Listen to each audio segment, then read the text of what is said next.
মণ্ডল সভাপতিদের নাম ঘোষণার পর সংশ্লিষ্ট মণ্ডলে চলছে সংবর্ধনা জ্ঞাপন পর্ব। আগরতলার অদূরের বরজলা মণ্ডলে এবং অবশ্যই বাধারঘাট মণ্ডলে সেখানে পরপর দুটো আয়োজন আমরা তুলে ধরবো আপনাদের কাছে। সেখানে প্রাক্তন ও বর্তমানের উপস্থিতিতে সংবর্ধনা জ্ঞাপন পর্ব চলছে। আপনারা প্রত্যেকে জানেন যে রাজ্যের বিভিন্ন জায়গায় মণ্ডল সভাপতিদের নামধাম ঘোষণা করা হয়েছিল গতকাল। তারপর সংশ্লিষ্ট এলাকার বিধায়ক কিংবা প্রাক্তন বিধায়ক যারা আছেন তারা নবনির্বাচিত বা নবমনোনীত মণ্ডল সভাপতিদের সংবর্ধিত করছেন। সেদিক থেকে বরজলায় প্রাক্তন বিধায়ক ডাক্তার দিলীপ কুমার দাসের উপস্থিতিতে নয়া মণ্ডল সভাপতিকে সংবর্ধিত করা হয়। এক আনন্দঘন আবহে তাদের প্রত্যেককে নিয়ে কর্মসূচি সংগঠিত হয়। যে কর্মসূচি ছিল মণ্ডল অফিসে, সেই কর্মসূচির কিছুটা অংশ আমরা সরাসরি দেখব। বরজলা মণ্ডলের মণ্ডল সভাপতিকে নিয়ে তাদের কর্মী, সমর্থক, কার্যকর্তা, প্রাক্তন বিধায়ক সহ সকলের উচ্ছ্বাস আমরা খানিকটা সরাসরি দেখব, তারপর প্রতিক্রিয়া শুনব। আমাদের পার্টি যে সংগঠন পর্ব চলছে তাতে ৬০ জন মণ্ডল প্রেসিডেন্ট নির্বাচন করেছে। এইবার একটা বিশেষ ঘটনা আছে যে মণ্ডল প্রেসিডেন্ট নির্বাচনের ক্ষেত্রে বয়সটা ৪৫ বছরের নিচে রাখা হয়েছে। ফলে প্রচুর যুবক এবার নেতৃত্বে এসেছে এবং দলের উদ্দেশ্য যেটা হচ্ছে যুবকদের বেশি করে নেতৃত্বে নিয়ে আসা এবং আগামী দিনে যে বিকশিত ভারতের যে পরিকল্পনা করা হয়েছে এই যুবকরা যাতে সেখানে নেতৃত্ব দেয়, সেই হিসাবে আমাদের মণ্ডলের যে যুব মোর্চার প্রেসিডেন্ট শ্রী রাজীব সাহা, দল তাকেই নির্বাচন করেছে। আজকে দলের যা কার্যকর্তা, বিশেষ করে যুব সমাজ যারা, তারা অত্যন্ত আনন্দিত এই কারণে যে তাদের মধ্যেই একজন প্রতিনিধি মণ্ডল প্রেসিডেন্ট হয়েছে, যেটা আগে ভাবা যেত না যে যুব মোর্চা থেকে সরাসরি মণ্ডল প্রেসিডেন্টে চলে আসবে। এবং আমাদের দলের যে R&D রিসার্চ এবং অ্যানালিসিস যেটা করা হয় তার মধ্যে প্রচণ্ড এক্সপার্ট ধরনের লোক আছে এবং সেটা দিল্লি থেকে সর্বভারতীয় ক্ষেত্রে বিবেচনা করে এই ৪৫ বছরের নিচে রাখা হয়েছে মণ্ডল প্রেসিডেন্ট, আর 45 থেকে 60 এরকম রেঞ্জের মধ্যে রাখা হয়েছে ডিস্ট্রিক্ট প্রেসিডেন্ট। তো আপনারা আগামী দিনে ডিস্ট্রিক্ট প্রেসিডেন্টও দেখতে পাবেন। দল যাতে শক্তিশালী হয় এবং প্রত্যেকের কাছে এই যে পরিশ্রমী যুবকরা যখন থাকবে তখন দেশের, রাজ্যের, মণ্ডলের আনাচে কানাচে এরা যাতে দৌড়াদৌড়ি করতে পারে, প্রতিটি মানুষের কাছে যেতে পারে, এই বার্তা দেওয়ার জন্য এবং দলকে আরো সুসংহত করা এবং জনকল্যাণে প্রতিটি মানুষের কাছে যাতে আমাদের কার্যকর্তারা যেতে পারে, সেই সব বিবেচনা করেই এবার মণ্ডল প্রেসিডেন্ট নির্বাচিত করা হয়েছে। এবং আমাদের এখানে সেই রাজীব শাহ নির্বাচিত হয়েছে এই খবর শুনে আমাদের এখানকার যারা কর্মীরা আছেন বিভিন্ন স্তরের, সেখানে আমাদের কাউন্সিলর আছে আমাদের পঞ্চায়েতের লোক আছে, যুব মোর্চা বা মণ্ডল কমিটি, শক্তি কেন্দ্র ইনচার্জ, এরকম প্রতিটি স্তরের লোকরা এখানে এসেছে আজকে তাকে শুধু সম্বর্ধনা দেওয়ার জন্য।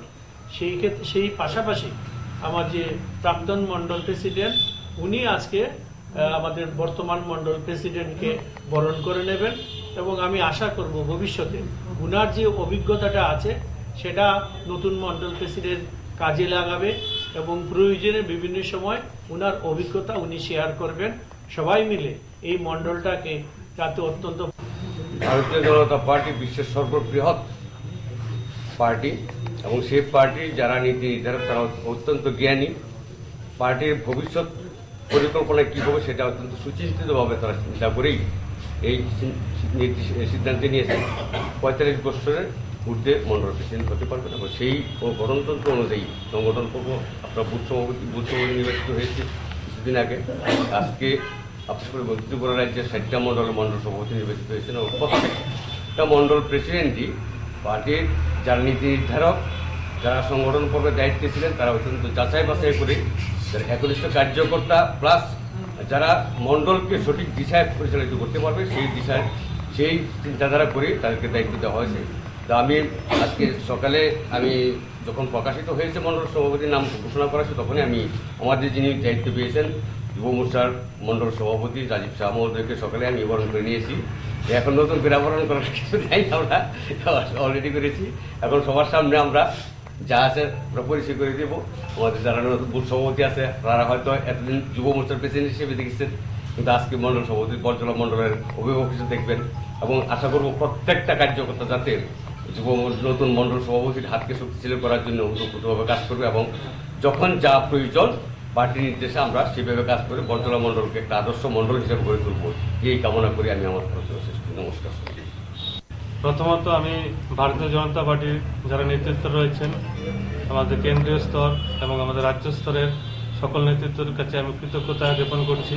দল আমাকে এত বড় একটা দায়িত্ব দিয়েছে, এই দায়িত্বটা পাওয়ার জন্য আমি দলের কাছে কৃতজ্ঞতা জানাই। পাশাপাশি আমার প্রথম কাজ থাকবে, আমি যেহেতু এই মণ্ডলের যুব মোর্চার সভাপতি ছিলাম, প্রত্যেকটা যুবকের সাথে আমি কাজ করেছি এবং বিগত দিনেও আমি বিভিন্ন দায়িত্বে কাজ করেছি। তো আমার মনে খুব অল্প সংখ্যক লোক রয়েছে যারা আমাদের হয়তোবা কোনো মান অভিমান নিয়ে তারা ঘরে বসে রয়েছে।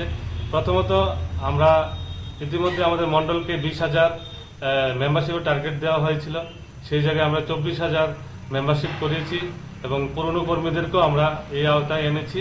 কিন্তু আমি প্রত্যেকের যারা দল থেকে এরকম কিছু কার্যকর্তা রয়েছে, যাদের মান অভিমান রয়েছে, ওনাদের প্রত্যেকের বাড়িতে যাব, ওনাদেরকে সঙ্গে নিয়ে আগামী দিন আমাদের বরজলা মণ্ডলকে কিভাবে শক্তিশালী করা যায় এবং পুরনোদের অভিজ্ঞতাকে কাজে লাগিয়ে আমি সামনের দিকে এগিয়ে যাব এবং ওনাদের কাছে আমার এটাই বার্তা থাকবে, পুরনো কর্মীদের কাছে সেটাকে আমি কাজে লাগাবো। পাশাপাশি 2023 নির্বাচনে আমাদের এই বরজলা যে আমরা ভারতীয় জনতা পার্টিকে পদ্মফুল উপহার দিতে পারিনি, সেটাকে পুনরুদ্ধার করার জন্য কাজ করব এবং সবাইকে বুথ স্তর থেকে মণ্ডল স্তর এবং যারা আমাদের এই মণ্ডলের মধ্যে প্রদেশ এবং জেলার নেতৃত্বে রয়েছেন সকলকে পাশে নিয়ে কাজ করার আমি 100% চেষ্টা করব।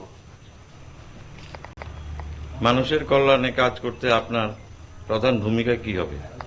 দেখেন, আমাদের এখানে 5টা পঞ্চায়েত এবং 5টা পৌর নিগম রয়েছে। আমাদের দলেরই যারা আমাদের ভারতীয় জনতা পার্টির কার্যকর্তা নিষ্ঠাবান ছিলেন, ওনারা এই জায়গাতে নির্বাচিত হয়েছেন। তাই আমি ওনাদেরকে যাব, ওনাদের সাথে কথা বলে আমাদের প্রত্যেকটা পঞ্চায়েত এবং প্রত্যেকটা ওয়ার্ড এলাকায় আমরা যে মানুষ জনসাধারণ রয়েছে ওনাদেরকে আমাদের যে সরকারের এবং আমাদের কেন্দ্রীয় সরকারের যে প্রকল্পগুলি রয়েছে সেইগুলি যাতে আমরা প্রত্যেকের ঘরে নিয়ে যেতে পারি, সেই প্রচেষ্টায় আমি কাজ করব। দল থেকে যারা আপনারা শুনলেন সেখানে নয়া নির্বাচিত মণ্ডল সভাপতি কি প্রতিক্রিয়া ব্যক্ত করেছেন। তার সঙ্গে আমরা আরো একটি দৃশ্য দেখব, সেটা হচ্ছে বাদারঘাটে বিধায়ক মীনারানী সরকার নিজেই মণ্ডল সভাপতিকে সংবর্ধিত করছেন। এই আয়োজনে অন্যান্যরা উপস্থিত আছেন। আমরা সেই মুহূর্ত খানিকটা দেখব, তারপর কথা শুনব।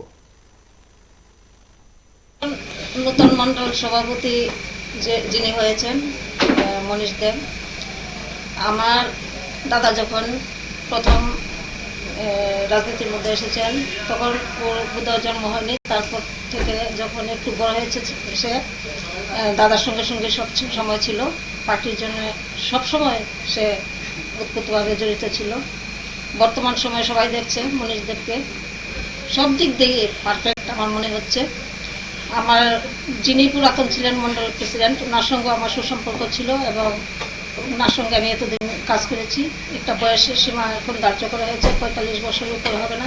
তাই সাংগঠনিকভাবে উনি সেখান থেকে চলে গেছেন।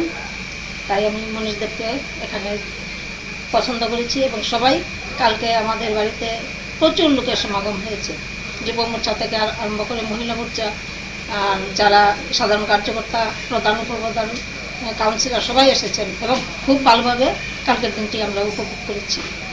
তাই মণ্ডল প্রেসিডেন্ট হিসেবে ও ভালোভাবে কাজ করবে এবং আমরা সবাই একসঙ্গে কাজ করতে পারবো বলে আমার আশা এবং বিশ্বাস।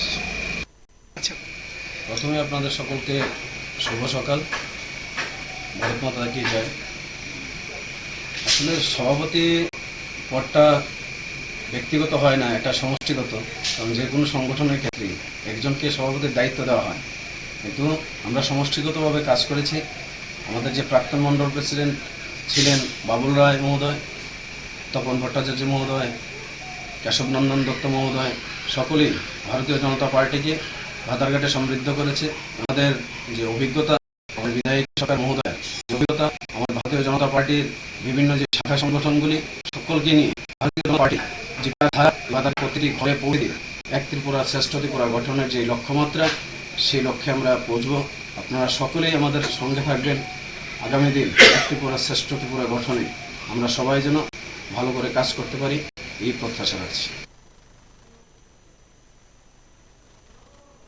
আপনারা শুনলেন সেখানে মন্ডল সভাপতি মনীষ দেবের প্রতিক্রিয়া। দীর্ঘদিন ধরে রাজ্য রাজনীতিতে অন্যতম যুবমুখ হিসাবে তার ভূমিকা রয়েছে বলে সংশ্লিষ্টরা দাবি করেন। সেদিক থেকে আমরা তার প্রতিক্রিয়া শুনলাম। অন্যান্য মন্ডলেও শেষ সংবর্ধনা জ্ঞাপন চলছে। আমরা গতকাল থেকেই বিভিন্ন মন্ডলের সভাপতিদের প্রতিক্রিয়া আমরা জানার চেষ্টা করেছি। তার পাশাপাশি এই সময়ের মধ্যে অনেক মন্ডল সভাপতির প্রতিক্রিয়া, সংবর্ধনা জ্ঞাপন ইত্যাদি আমরা তুলে ধরছি। আরও বেশ কয়েকটি জায়গা থেকে এ ধরনের সংবাদ এলে অবশ্যই আমরা তুলে ধরবো। নজর রাখবেন PB24 পর্দায়।